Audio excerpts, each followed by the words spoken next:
Welcome to my health page. This used to be GABRIELLECHANA.com/health.html, and it's now at my WordPress site, and I'll have a link for that, how you can find all of my GABRIELLECHANA.com pages. That site has been canceled at GABRIELLECHANA.blog. And this is my health page.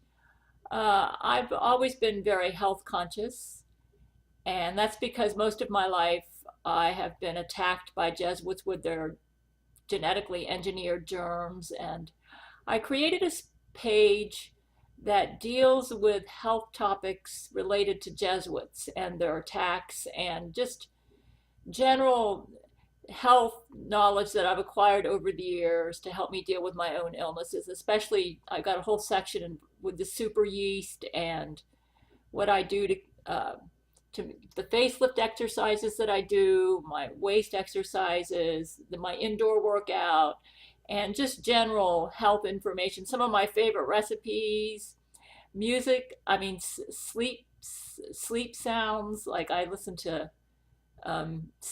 I listen to a like sleep music. I don't know if you call it music. It works for me, but I have it on this page. It helps me sleep. I play that at night. And I just wrote some new law regarding health, mental health, which is a very important part of health. And basically, we've got a mental health crisis in the world today. We've got an epidemic of mental illness. And I wrote new law to deal with it. And here's the law, and I'll have a link to it underneath this page. Due to the fact that Lori McBride has a band of criminal mental health practitioners who support her goal to infect the entire earth with her narcissistic abuse, we must write new law designed to make it clear who these criminal mental health practitioners are and to take away their license to practice any form of mental health therapy. First, it's mandatory that a correct diagnosis be made of those who are mentally ill. To help in this, Gerard Butler, MD, who has had extensive practice dealing with all the major mental illnesses of today, will review the DSM, the Diagnostic and Statistical Manual of Mental Disorders, to ensure that all mental disorders are listed, including new ones like yeast-induced schizophrenia, yeast-induced meningitis with depression or insomnia, or so forth. He may also need to refine further some definitions for already existing disorders to make them more accurate and up-to-date. He's allowed to get help in this effort. Due to the fact that diagnosis is often very subjective for mental disorders with no verifiable clinical evidence used except keen observation of patterns of behavior, we need to make mental health diagnosis more objective.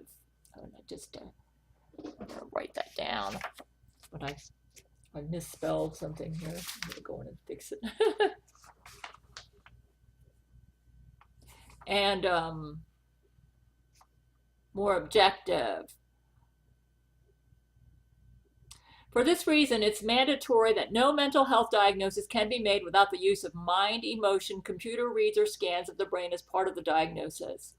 Gerard Butler will work with other psychiatrists and clinical psychologists and mental health practitioners to come up with new criteria using mind, emotion, computer reads as evidence of which mental disorder a patient may be suffering from.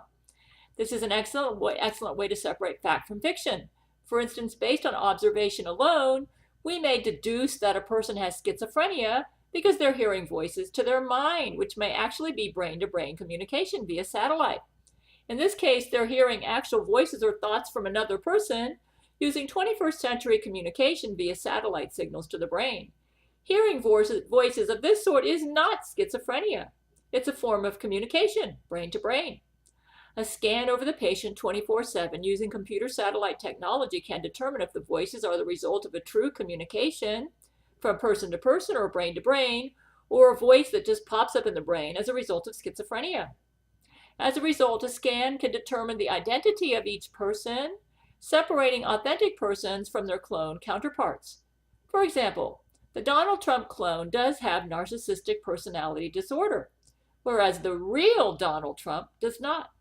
The same could be said for actress Marina Sirtis, who, like the real Brent Spiner, suffers from an evil narcissistic clone who impersonates him or her online. So the first thing the scan will do is determine the true identity of the person scanned. Let's say Marina shows up for therapy because she suffers from depression. She undergoes psychotherapy and feels better. The next day, the Marina Sirtis clone commits suicide. We immediately scan for the real Marina Sirtis and determine she's okay, that it was her clone who just killed themselves. You see why it's necessary to have the true identity determined by the scan? It's therefore mandatory that for each diagnosis, the true identity of the person is established, and each person will be scanned and given a name before each office visit or session, like authentic Marina Sirtis clone number 2, etc. Because clinicians get a history on their patients, this can get tricky. When a person dies and is replaced with a clone, the memories of the dead person are often transferred to their clone.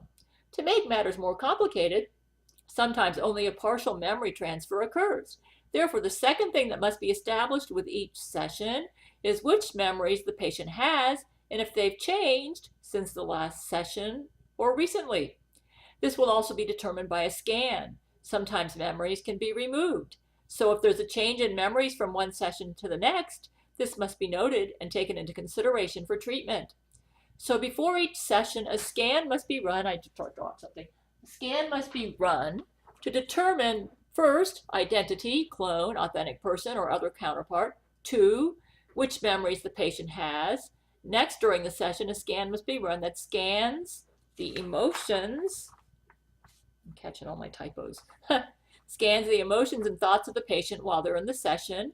This will greatly help in diagnosis and in treatment. When the session's finished and the clinician writes up his or her report, it must provide evidence from the computer mind emotion scan of the patient's identity, their memories, and their emotions and thoughts during treatment, and the diagnosis and treatment plan must be based on the evidence in the scan and how it agrees or disagrees with the DSM. If the evidence does not correlate with any diagnosis in the DSM, that's the Diagnostic and Statistical Manual of Mental Disorders,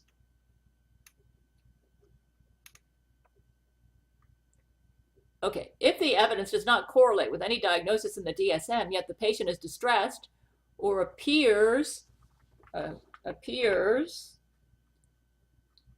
to suffer a mental or emotional disorder, the clinicians may need to meet with Gerard to add another disorder to the DSM.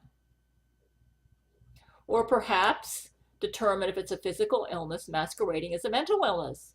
Finally, at the time the clinician writes up his or her diagnosis or treatment plan, he must swear under death penalty under a scan of his or her own mind and emotions that to the best of his or her ability, he or she has given the most accurate diagnosis and come up with the most effective treatment plan for the patient's disorder, and that he or she is in no way trying to support terrorist Laurie McBride or any evil conspiracy in their goal to spread mental illness and tyranny to the world.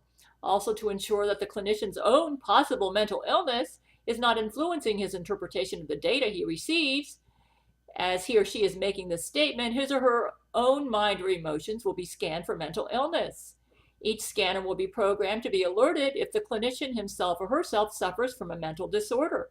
And if so, an alarm bell will go off at our military headquarters that this particular clinician needs to have their license revoked and to undergo treatment for their illness. Once they're cured, they can get their license reinstated. Finally, after the clinician has rendered his diagnosis and treatment plan and made his or her sworn statement that he or she has rendered the most accurate diagnosis and treatment according to their judgment after viewing the scans, the scanner itself will render its own diagnosis and treatment plan based on the readings it received from the mind emotion reads during the session. If its diagnosis differs from the diagnosis rendered by the clinician, an alarm bell will go off at our military headquarters that a re-evaluation needs to be made of the clinician's diagnosis, and another clinician must get involved to determine why the clinician's diagnosis differs from the computer's. If it was an honest mistake and the clinician erred, the Board of Psychiatrists/Psychologists at military headquarters have to determine if the clinician needs more training or other means to improve their ability to diagnose correctly. We will not move into this stage until it's first determined that the clinician themselves do not suffer from mental illness that would cause them to render an inaccurate diagnosis. If it's determined that the clinician's diagnosis was better than the computer's, the computer must be analyzed for malware, viruses, etc., to determine why the computer erred. By pitting the computer against the clinician during clinician-patient sessions and getting both involved in these sessions, we hope to ensure that patients receive the most accurate diagnosis and the best treatment plan. The programmers who program the computers that render diagnosis and treatment plans must themselves have a good working knowledge of psychiatry and clinical psychology. These programmers must continually update the diagnostic computers, those are the computers that scan each patient and determine diagnosis and treatment plans, to ensure they're up to date and accurate, and that these computers differentiate between clones and authentic persons, and assess the memory state of each patient as well as the mental health of the clinician overseeing each session. Finally, no action can be taken by any party without having the clinicians involved scan for honesty, mental health fitness, motives during and after each session or evaluation. All clinicians need to be continually checking each other and the computer systems they work with to ensure accuracy in diagnosis, treatment, and oversight of the clinicians involved in diagnosis and treatment. Any willing and knowing action or inaction that causes patients to be misdiagnosed or causes patients to undergo treatment plans not appropriate for their diagnosis, with the intent to assist any conspiracy or evil person who desires to further mental illness or harm to innocents in the universe, will bring the death penalty as evil Jesuit to that violator. The Programmer Corps of Conspiracy Law Honoring Nations will regularly conduct audits of the diagnostic computer systems involved in this section 15.4 to ensure they comply with conspiracy law and ensure the maximum health of all involved. To willingly and knowingly allow any clinician to maintain their license to practice any form of mental health therapy who does not comply with this section 15.4 will bring the death penalty as a Jesuit conspirator to that violator. All mental health clinicians must use the diagnostic computer system as described in this section 15.4 to render diagnoses and treatment plans for their patients. This is the only way to ensure we are going forward in mental health for the world and that mental health is not being sabotaged by criminals who have sordid goals for the world. Finally, all mental health clinicians must use the methods described in this section 15.4 to render their diagnoses and treatment plans. Those who willingly and knowingly fail to do so are guilty of malpractice and must lose their license to practice their mental health therapies in conspiracy law honoring nations. We have a mental health crisis in the world today, and serious measures must be taken to overcome it. Those countries who allow mental health clinicians to practice mental health treatment in their country in violation of this section 15.4 will be considered terrorist nations under conspiracy law and treated as terrorist nations under conspiracy law. No licenses to practice mental health treatment granted by any terrorist country as defined by this section will be honored in conspiracy law honoring nations and courts. This means that no court of law in any conspiracy law honoring nation will recognize any legal decisions made on the basis of an unlicensed mental health practitioner's opinion, diagnosis, or judgment. An unlicensed mental health practitioner is any mental health practitioner who does not honor this section 15.4 in their practice of mental health therapy.